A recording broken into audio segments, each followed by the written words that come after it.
Bapak Ibu yang dirahmati Allah Subhanahu wa taala, selanjutnya adalah tausiah silaturahim Idul Fitri 1446 Hijriah warga Muhammadiyah dan keluarga besar Universitas Muhammadiyah Bengkulu. Untuk kesempatan yang kami mohonkan kepada Al-Ustaz Dr. Andes Syiun Rohan MHI, disilakan.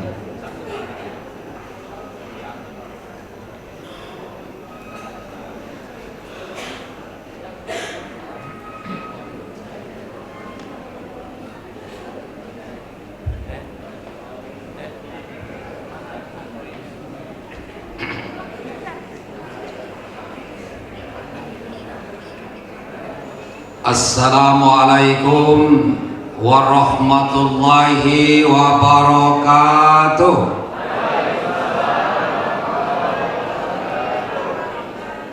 Alhamdulillahi rabbil alamin, walladzi khalaqal insana fi ahsani taqwim wa arsala Muhammadan sallallahu alaihi wasallam bil huda wa dinil Islam. Asyhadu an la ilaha illallah wa asyhadu anna Muhammadan abduhu wa rasuluh la nabiyya ba'da, amma ba'd. Faqala Allah ta'ala fi kitabihil karim, a'udzu billahi minasy syaithanir rajim, bismillahirrahmanirrahim. Ya ayyuhalladzina amanu taqullaha haqqa tuqatih wa la tamutunna illa wa antum muslimun wa tasimu bihablillahi jami'an wa la tafarraqu. Summa qala Rasulullah sallallahu alaihi wasallam, salasatun la yadkhulunal jannah, mudminul khamr wa qati'ur rahim wa musaddiqum bisihri. Sadaqallahul azim wa sadaqar rasuluhun nabiyul karim. Bapak Rektor beserta seluruh dosen yang sama-sama kita hormati, Ketua PW Muhammadiyah Provinsi Bengkulu yang sama-sama kita hormati, dan seluruh banyaknya nih, lupuk lah, seluruh orang tua kami, senior-senior kami, baik bapak maupun ibu yang saya hormati, tanpa terkecuali insya Allah semua kita akan dimuliakan oleh Allah Subhanahu wa Ta'ala. Amin, amin ya rabbal alamin. Saya pada hari ini rasanya mimpi, karena saya memang Bapak Ibu sekalian, dari kecil saya memang dididik di Muhammadiyah. Ternyata tadi apa yang katakan Bapak Ketua, saya tamatan SMA Muhammadiyah 1 pada tahun 85-86. Ya, mungkin masih banyak guru-guru saya pada waktu itu. Ya.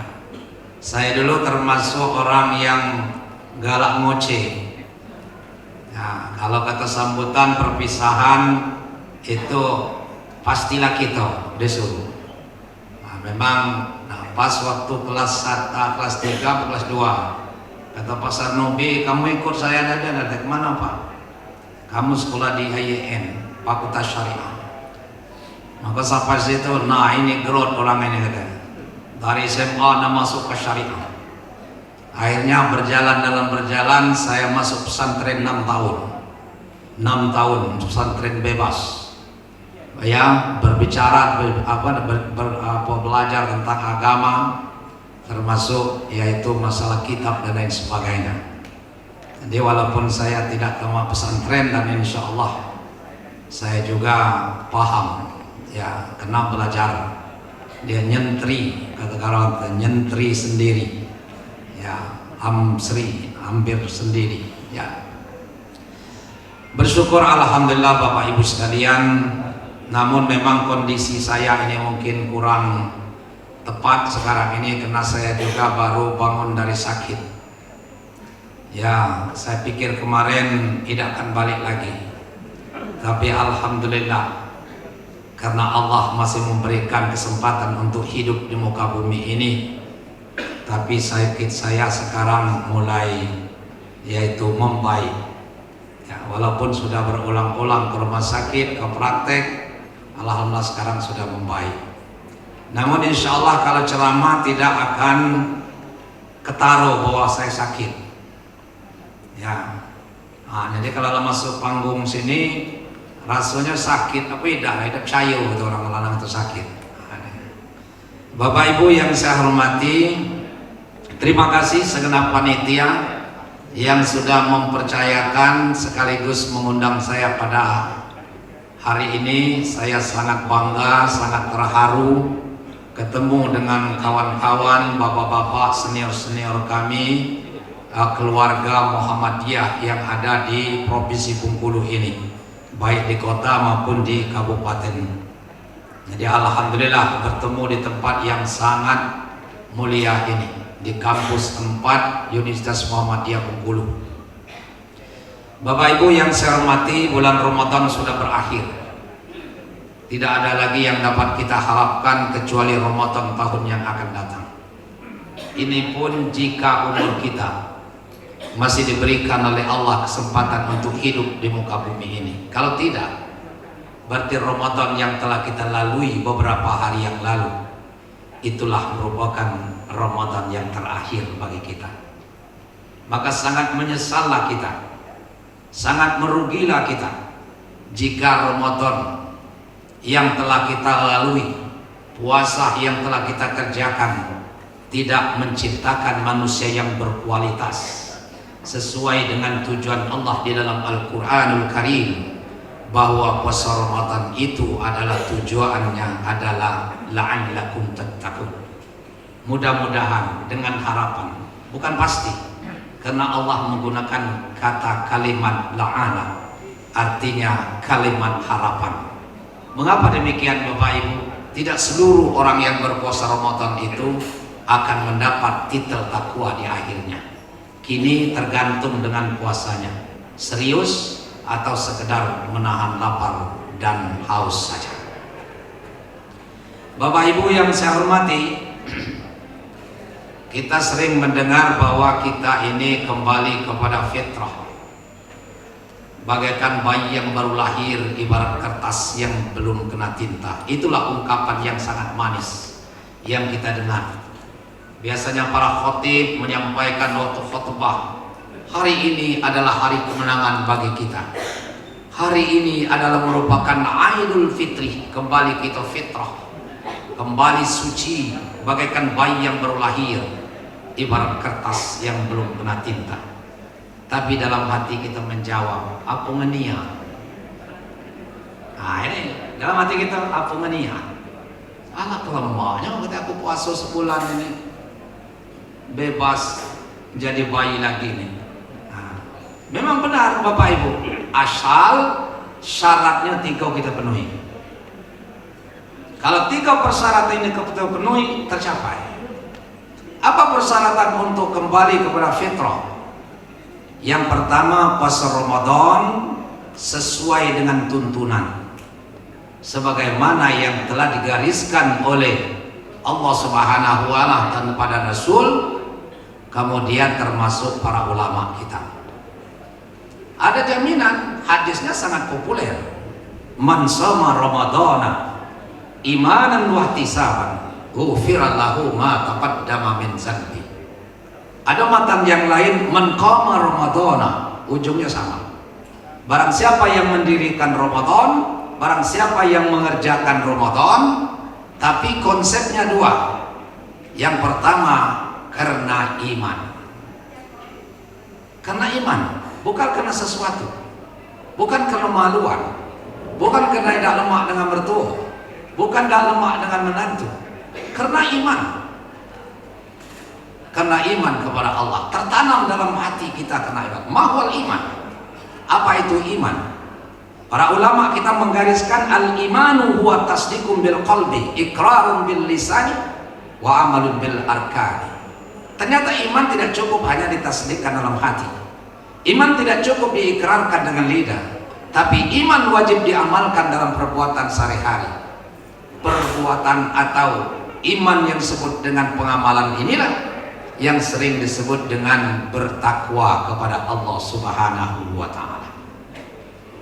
Takwa itu apa? Takwa itu adalah dalam bahasa yang sangat ringan, menjalankan semua perintah Allah dan menjauhi segala larangannya. Imam Qushairi, beliau pernah memetik, kalau Anda ingin menyaksikan siapa orang yang bertakwa, ciri orang bertakwa itu ada 4 sesuai dengan kata-kata takwa bila ditulis dengan bahasa Arab, huruf ta, qaf, waw, iya, takwa. Ini adalah simbol, kata beliau, orang-orang yang bertakwa. Tak itu apa? Simbol daripada tawadu. Maka selesai Ramadan ini akan menimbulkan jemaah-jemaah yang tawadu, rendah hati tapi bukan rendah diri. Karena Bapak Ibu sekalian, rendah hati ini ada 3 macam. Yang pertama namanya tawadu. Itu rendah hati tidak memilih waktu, dan rendah hatinya tidak memilih siapa di depannya. Rendah hatinya tidak musiman. Itu namanya tawadu. Kemudian ada di bawahnya sedikit namanya tamalluk. Rendah hati dari bawah ke atas. Rendah hati anak terhadap orang tua. Rendah hati murid dengan guru. Rendah hati para mahasiswa dengan dosen. Rendah hati bawahan dengan pimpinan. Itu namanya tamalluk. Wajib, harus. Kalau mau berkah hidup ini, wajib kita tamalluk dengan ibu kita, tamalluk dengan ayah kita, tamalluk dengan guru kita. Jangan mentang-mentang kita jadi orang hebat tapi guru kita lupakan, bahkan kita sebut itu bekas guru aku dulu. Nauzubillah. Imam Ali pernah berkata, siapa yang pernah mengajarkan saya 1 alif saja, aku siap jadi budak. Barangkan 1 alif belum sampai ke bawah. Kita 6 tahun diajar murid kita, ketemu di jalan, siapa itu? Bekas guru aku dulu. Bekas guru mana? Bekas guru aku di SD Muhammadiyah. Nauzubillah. Kita katanya bekas, Pak. Allah kemarah situ. Nah ini Bapak Ibu sekalian, itu namanya tamaluk. Tapi ada rendah hati yang dilarang oleh Allah. Jangan rendah hati itu semuanya benar. Ada rendah hati yang dilarang oleh Allah. Apa namanya? Tazallul, rendah hati musiman. Minimal 5 tahun musimnya. Bacalah Bapak-bapak, tidak usah saya terjemahkan. Yang namanya musiman, selesai musim tinggal daunnya saja meliparan kemana-mana. Menang susah pala, kalah itu cacatnya di sana.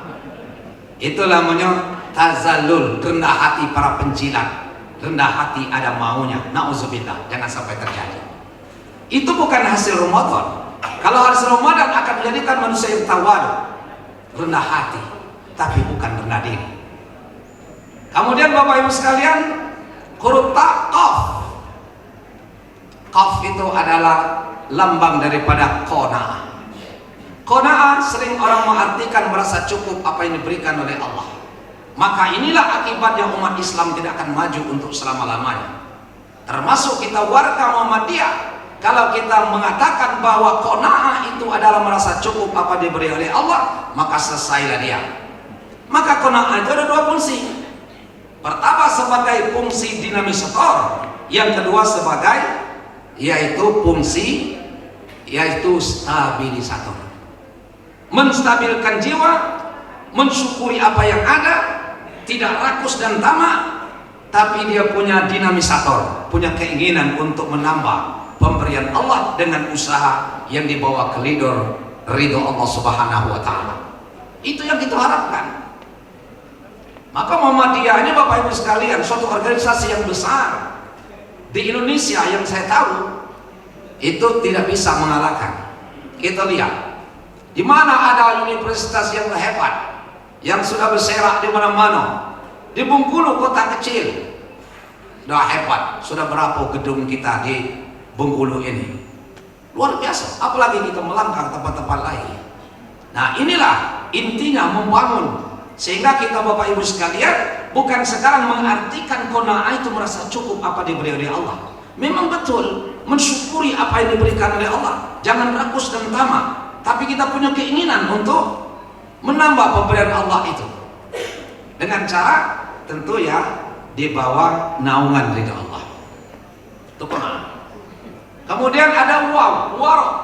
Warok ini adalah lambang daripada, yaitu waw itu lambang daripada warok, artinya terpelihara dari yang subhat, apalagi yang sudah diharamkan oleh Allah.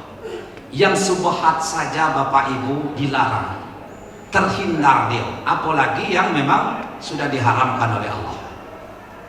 Kemudian huruf iya. Iya itu adalah simbol daripada yakin bahwa hidup ini kita yakin kalau sakit wajib berobat. Walaupun para ulama mengatakan, ada yang mengatakan wajib, ada yang mengatakan sunat, dan ada yang mengatakan tidak. Pokoknya kalau kita sakit berobat, tapi kita tidak wajib untuk sembuh. Sembuh ataupun tidak itu bukan urusan kita, tapi urusan kita berobat.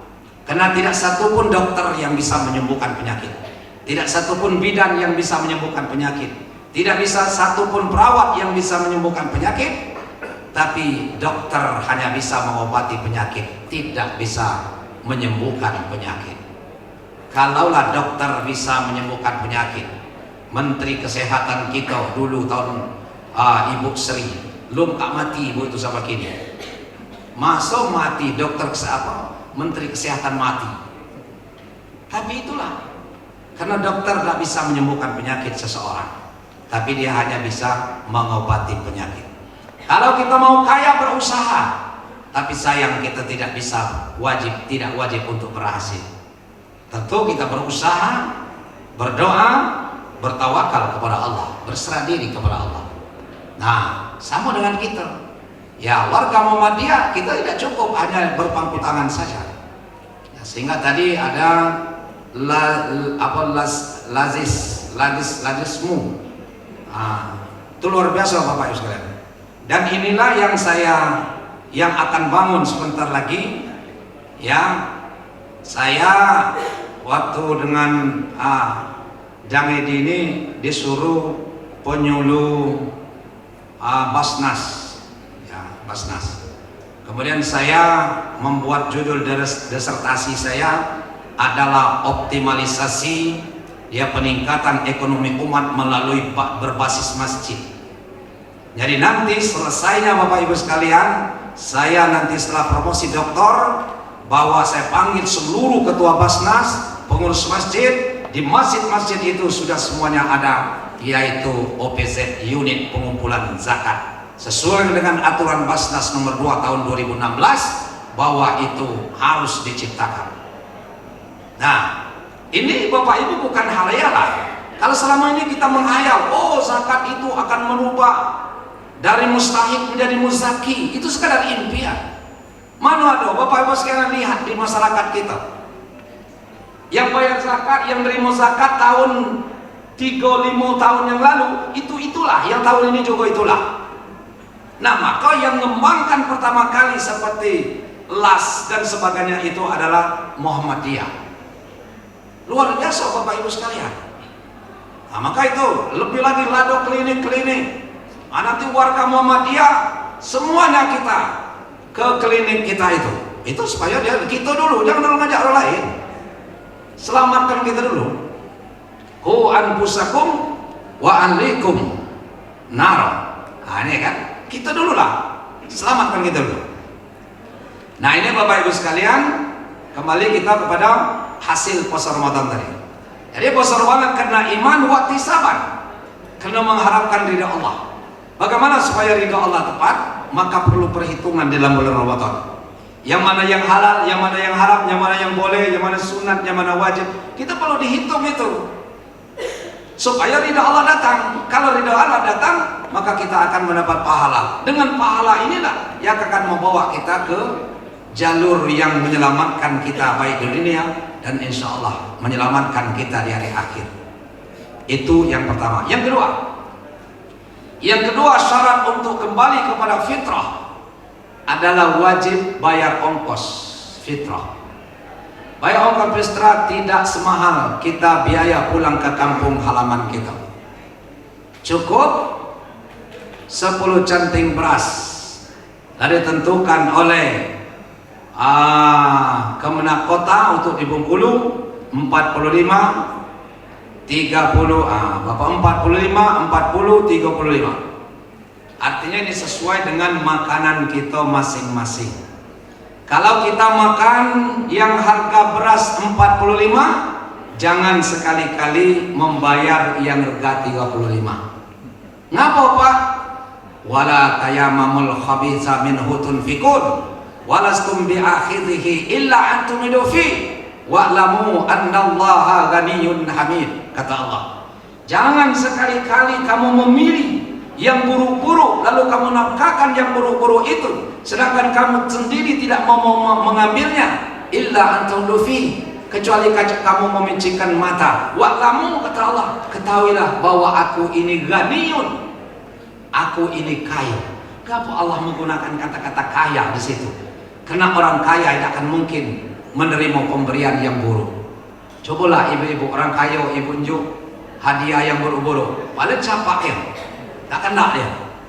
Nah, Allah begitu juga, dia tidak mau mengambil yang buruk-buruk, ya pemberian yang buruk-buruk. Tapi kita seringnya bersedekah itu kalau duit yang buruk-buruk, yang duit dilalak pepaan sapi. Nah, tahu pepaan sapi, itulah dimasukkan ke celengan. Akhirnya tidak masuk lagi oleh pengurus masjid, bikin penyucuk. Lah tahu dia gawe kita tahu. Ada kan larangan ini, lihat di dalam surat Al-Baqarah 267. Ya ayyuhalladzina amanu anfiqu min thayyibati ma kasabtum wa mimma akhrajna lakum minal ardh wa la tayammamul khabitha minhu tunfiqun walastum bi'akhidhihi illa antum idufih wa'lamu annallaha ghaniyyun hamid. Itu larangan Allah. Dia suruh kita anfiku. Kata-kata anfiku itu kata Imam Ali ada dua pemahaman. Pertama sifatnya wajib, yang kedua sifatnya sunnah. Yang wajib itulah zakat, yang sunnah adalah infak dan sedekah dan lain sebagainya. Ini harapan kita untuk membantu teman-teman kita. Jadi mudah-mudahan semua kita sudah memberikan, menjalankan pembayaran zakat.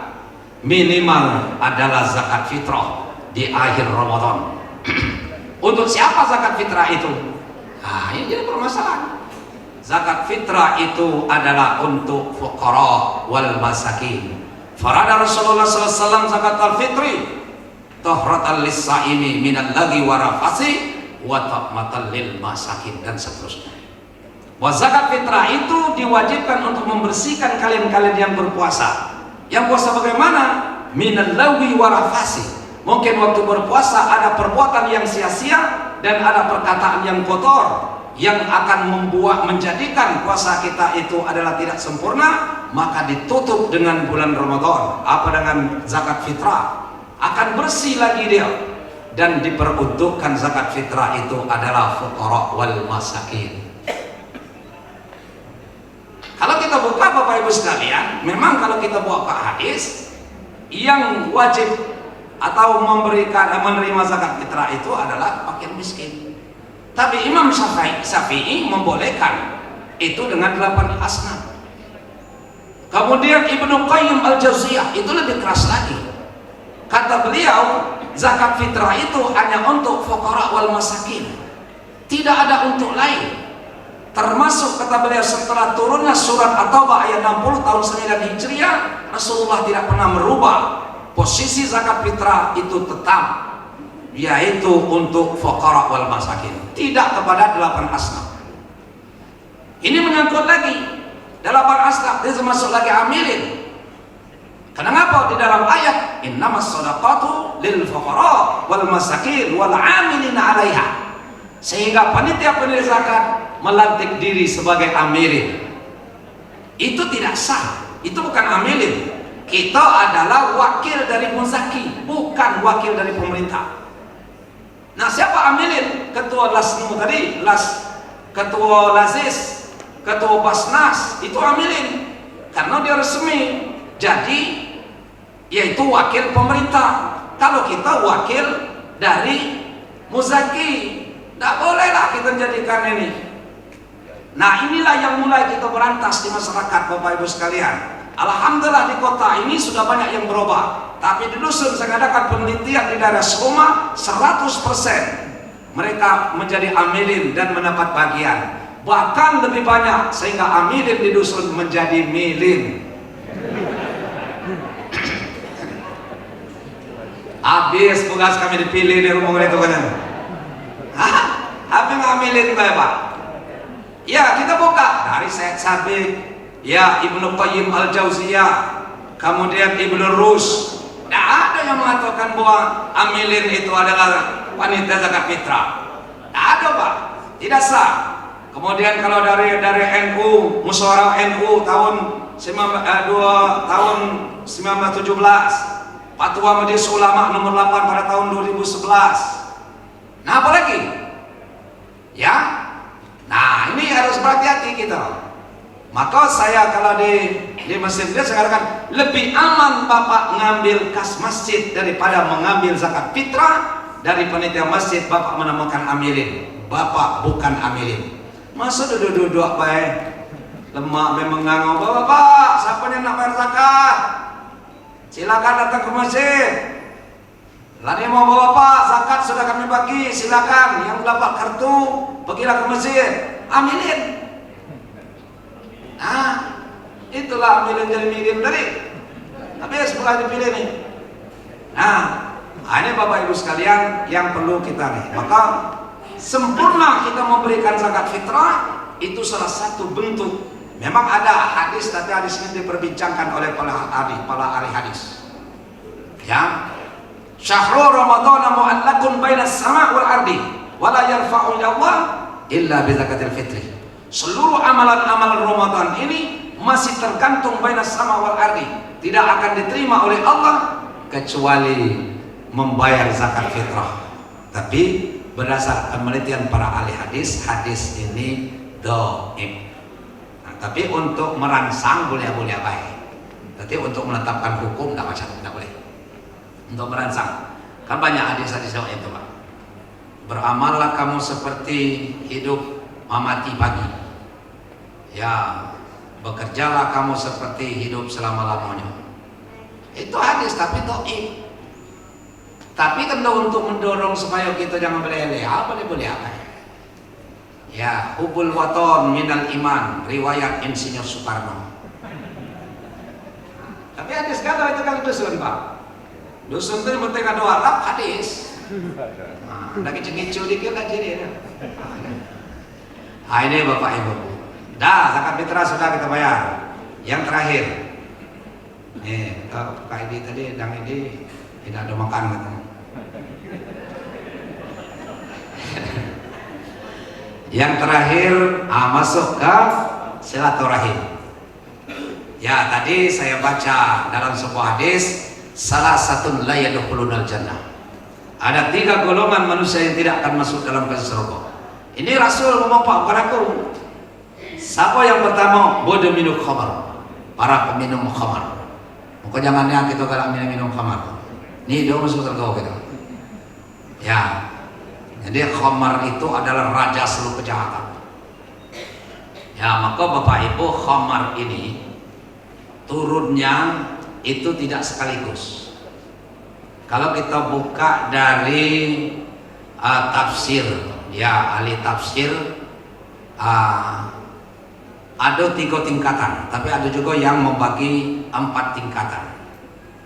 Ayat Al-Quran yang melarang tentang minum-minuman keras, khamar, itu turunnya setelah di Madinah. Yang pertama Bapak Ibu sekalian bisa kita lihat dalam surah Al-Baqarah 219. Ya, waktu itu Rasul lewat, ada sekelompok manusia sedang minum-minuman keras dan main judi. Ditanya, Muhammad, sini budaya kemana? Nah, sana Nabi Muhammad itu cuma Sarawak. Nah, sini budaya kemana? Kenapa? Apa hukumnya kerja kami ini? Ini judi, ini minuman keras. Ya Nabi sekolahnya beda, mana dia tahu? Nabi entah, kena keluar. Tapi Nabi ini, Rasulullah ini adalah dosennya adalah Allah. Langsung dikirim jawaban melalui malaikat Jibril. Hai Muhammad, yas'alunaka 'anil khamri wal maisir. Qul fihima ismun kabir wa manafi'u linnas wa ismuhuma akbaru min nabihima. Muhammad, jangan kau gentar. Dosenmu ada di belakang. Wah. Itu, dosenmu ada di belakang. Orang mereka itu bertanya kepada kamu tentang hukum judi dan minum keras. Jawab saja Muhammad, pelan-pelan. Katakan kedua-duanya itu adalah ithmun kabir, dosa besar. Tapi jangan pelan-pelan. Kecekkan pulau wa manafi'ul linnas. Hei manusia kamu. Memang ada manfaatnya minum keras tuh. Kalau musim dingin kamu tahan kedinginan. Tapi wa ismuhuma akbaru min nabihima. Mudaratnya lebih besar daripada manfaatnya. Dalam status hukum, kalau mudarat lebih besar daripada manfaat itu haram hukumnya. Tapi Allah belum mengharamkan waktu itu.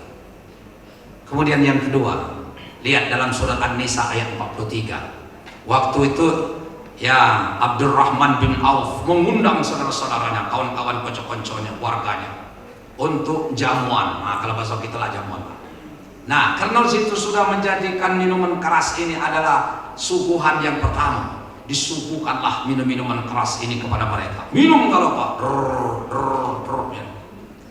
Tahu-tahu teler gado Pak.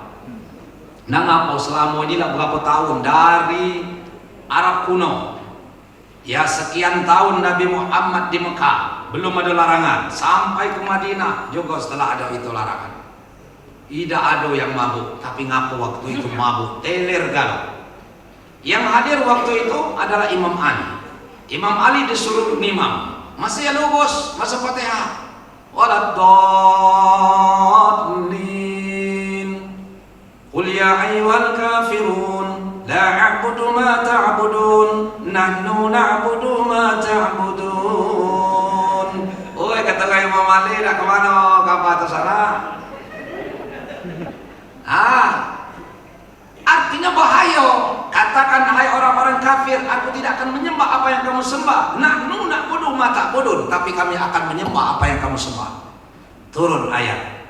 Ya ayyuhalladzina amanu la taqrabus shalah wa antum sukara hatta ta'lamu ma taqulun.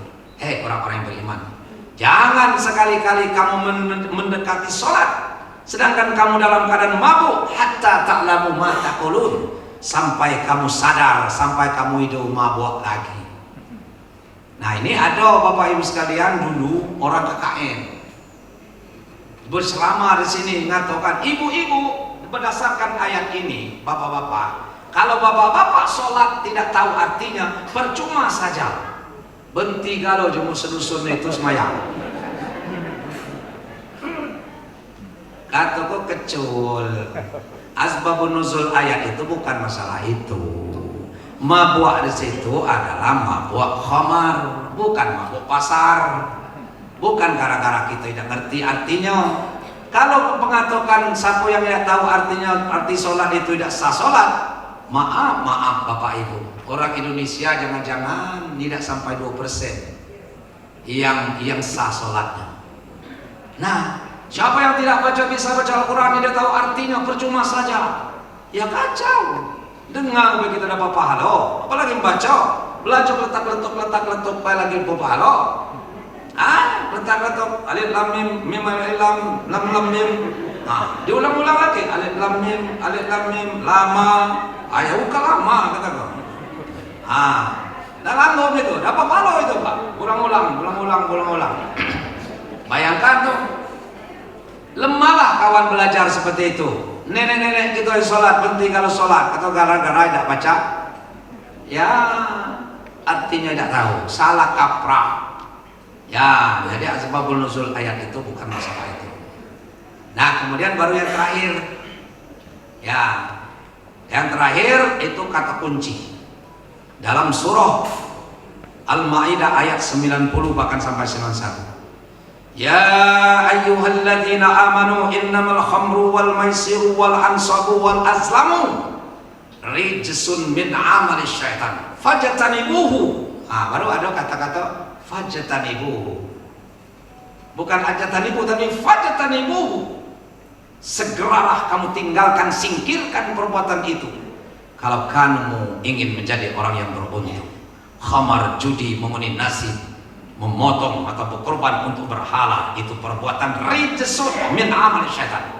Itu kerja setan. Oleh karena itu fajtanibuhu la'allakum tuflihun. Baru ada larangan Allah agar singkirkan yang namanya minuman keras.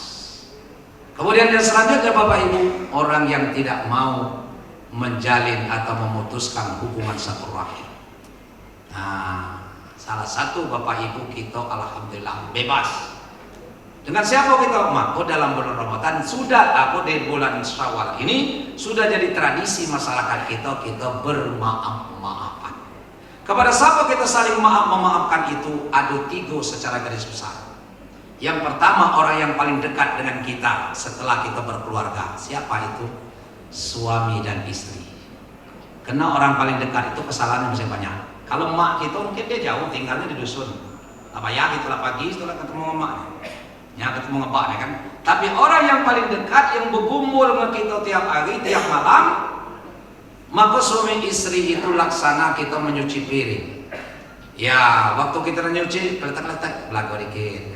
Waktu kita naik kerak belagu dikit. Dia ada gini belagu. Itulah seninya.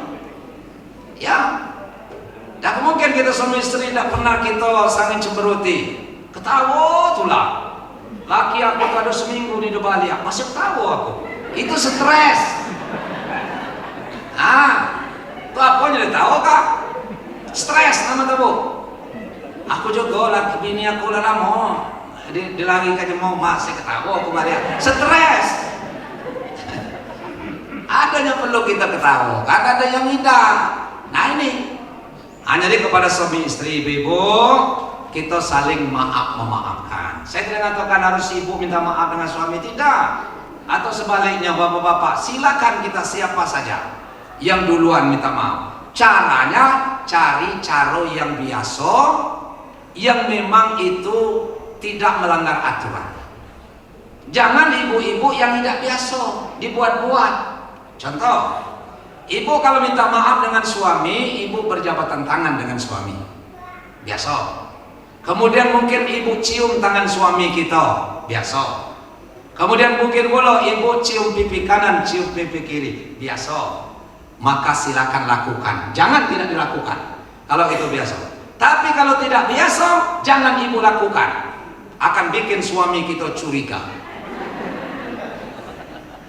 Nah kemana mas saya kita cium tangannya, kok laju kau ada kata. Campur dah kita, lu mau tak ganti kau kata. Awalnya kita lihat tulohnya bu, tahu tuloh kan? Masuk kami lihat tulohnya berapa? Campur dah kita kalau laju ke mana kata. Karena biasanya tidak situ, kita ini jangan overacting. Kita ini di mana-mana, kalau di Facebook bukan main. Serius dia dengan suami istri. Pergi ke pasar serius, pergi ke pesta pakai seragam papa mama, bukan main. Keluar dari mobil tuh, bapak-bapaknya mama ke papa. Makan bersama-sama. Makanan istri tidak habis ditancapnya ke papa. Kata orang tidak kenal, aku salut dengan bapak itu. Kenapa? Bekas istrinya kena tidak habis daripada membasir dimakannya. Tapi kalau tanggo, ala kau peka kau ngira kempul duit kau itu. Ngapa deh? Tetangga aku satu ribut tuh lasti tuh percaya deh. Ayah kata ala kelapa laki orang. Dulu kalau kamu tidak tahu katanya, pernah laki itu masuknya ke sumur. La ilaha illallah katanya, masuk sumur. Syukurlah tali dari panjang jogong. Hampir mati. Udahlah katanya cakiyo, overacting baik sedang. Di rumahnya ada gelas papa, gelas mama. Ternyata gelas mama pecah kena kening mama ditutus papa. Untuk apa ibu? Lambang membahayakan kita, tidak ada gunanya. Lambang sendiri tapi membahayakan kita. Cinta ke lambang, tapi lambang itu membahayakan kita. Itu namanya ibu-ibu itu overacting. Biasa-biasa baik. Kami kata ibu tidak ada nyala itu. Kalau bapak saya balik dan Mas Seno, aku minta maaf ya kita tos right. Selepas selesai. Oke. Tapi dia serius, suami istri tidak pernah ribut, dia tenang, setia. Daripada tadi jabat tangan nangis-nangisnya, ayat miato lah keluar galau, ayat hidung lah keluar, ayat telinga lah keluar galau, ayat kata lakinya lah bahasa galau teman aku nih. Tapi kata ibu dalam hati, lom bapak sano, dunia dan akhirat tidak memaafkan. Untuk apa kata-kata maaf dengan tetesan air mata kalau tidak ikhlas? Penting ikhlas walaupun hanya tos. Tuh ya. Yang kedua, kepada kedua ibu bapak, jangan lupa kita orang tua. Bersimpulah kita depan orang tua kita. Karena orang tua kita itu kata Nabi adalah merupakan keramat hidup. Ridallah fi ridal walidaini wa sakhtullah fi sakhtil walidaini. Ridha Allah tergantung kepada ridho ibu bapak, dan murka Allah akan turun kalau orang tua kita sudah murka. Nauzubillah. Sehebat apapun kita, setinggi apapun ilmu kita, segerot apapun kita, sekaya apapun ilmu kita, kalau seluruh gerak langkah kita tidak ada ridho kepada orang tua, demi Allah kita tidak akan selamat. Kalau tidak percaya, cobalah. Kalau berani cobalah. Itu hebatnya orang tua kita. Nah, maka dengan orang tua itu Bapak Ibu sekalian, kita bersimpuh di depan orang tua kita, mohon maaf lahir dan batin, dan banyak kesalahan kita. Kalau selama waktu kita masih sekolah, jadwal balik tepat, tiap bulan, tiap selesai semester kita balik. Tapi setelah kita bertunak, pelaki, berbini, sering kita tidak balik lagi. Kenapa? Rasa cinta kita dengan orang tua sudah terbagi. Bukan tidak cinta lagi. Terbagi dengan siapa? Ada orang datang kepada kita yang tidak satu perut, yang tidak satu saudara, bahkan kadang-kadang tidak satu bahasa. Itu adalah istri kita. Tanggung jawab kita. Karena waktu itu sudah diserahkan oleh orang tuanya. Hei Sianung, aku nikahkan anakku kepada engkau dengan mas kawin sekian ribu tunai. Aku terima. Maka dulu kalau orang nikah banyak nangis. Yang nangis itu apa yang ditangisnya, Bu? Tangis bahagia? Bukan. Ternyata dia menangis itu ada dua yang ditangisnya. Yang pertama, betapa berat pundak ini. Yang kedua, selamat tinggal masa remaja, aku tidak akan ulang lagi. Teman-teman ngajak pada panjang tidak lagi. Kawan-kawan ngajak ke situ tidak ada lagi. Selamat tinggal kawan-kawanku. Remaja sudah kutinggalkan. Tapi betapa berat pundak ini karena sudah diserahkan oleh orang tuanya. Kami tidak saudara, kami tidak ada satu bahasa. Nah, maka rasa cinta kita sudah berpindah kepada, bukan berpindah, maka sudah berbagi kepada istri. Istri berbagi dengan suami. Setelah punya anak, rasa cinta dengan istri sudah terbagi. Jangan Bapak Ibu banyak menuntut. Kalau kita anak masih kecil banyak menuntut, weh kapan nih? Ini sama waktu kita nikah 3 malam 4 malam 10 bulan. Hanya dulu kopi lah siap, makanan lah siap di meja, kini lah nido lagi. Nengajung aku masak. Anak protek. Nah, wajar. Karena rasa cintanya anak tadi sudah berbagi dengan, yaitu dengan orang tua tadi, dengan anak, dengan suami sudah berbagi dengan anak. Berbagi itu ada apa? Berbagi lagi. Pas setelah ada cucu, itunya lebih parah lagi. Lom sayang dengan anak kalau kita lagi nak cucu.